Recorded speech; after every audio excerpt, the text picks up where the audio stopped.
வணக்கம். இன்றைக்கி நம்ம பார்க்க போகிறது அணி இலக்கணம். அணி என்பதற்கு அழகு என்பது பொருள்.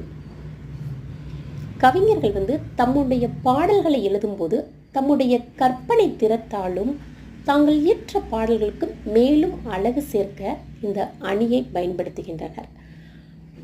அணி என்பதற்கு அழகு என்பது பொருளாகும். இப்பொழுது நம் வேற்றுமை அணியை பற்றி பார்ப்போம். வேற்றுமை என்றாலே என்ன? வேற்றுமை அப்படின்னா அந்த பாடலில் கொடுக்கப்பட்டதற்கு ஒரு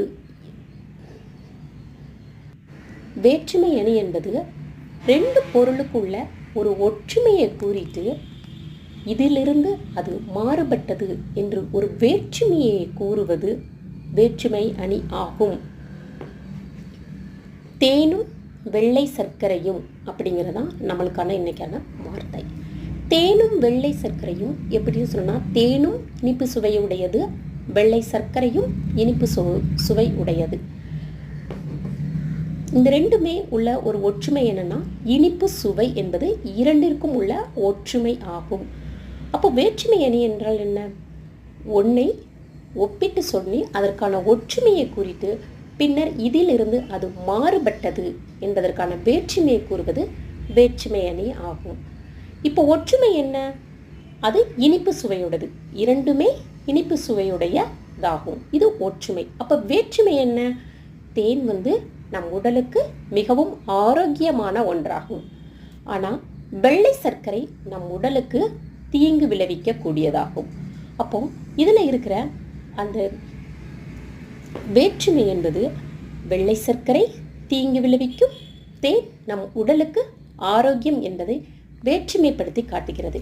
இவ்வாறு இரண்டு பொருளுக்கும் இடையே ஒரு ஒற்றுமையை குறித்து பின் அவற்றுள் ஒன்றை வேறுபடுத்தி காட்டுவது வேற்றுமை அணி ஆகும். இன்னொன்று மற்றொரு எடுத்துக்காட்டு, தீயினார் சுட்ட புண் உள் ஆறும் ஆறாதே நாவினால் சுட்டவடு. இப்போ இதில் உள்ள ஒற்றுமை என்னன்னு சொன்னால், தீயும் சுடும். நம்ம அடுத்தவங்களை பேசும்போது கடுமையான வார்த்தைகளை பேசும்போது அதுவும் சுடும். இது இரண்டுக்கும் உள்ள ஒற்றுமை. ஆனால் வேற்றுமை என்னன்னா, தீயினால் சுட்ட புண் என்ன செஞ்சிடும்? ஆறிவிடும். ஆனால் நாவினால் சுட்ட புண் என்ன செய்யாது? ஆறாது. இதுவே அதற்குள்ள வேற்றுமையாகும். இரண்டு பொருளுக்குள்ள ஒற்றுமையை கூறி வேற்றுமையை கூறுவது வேற்றுமை அணியாகும்.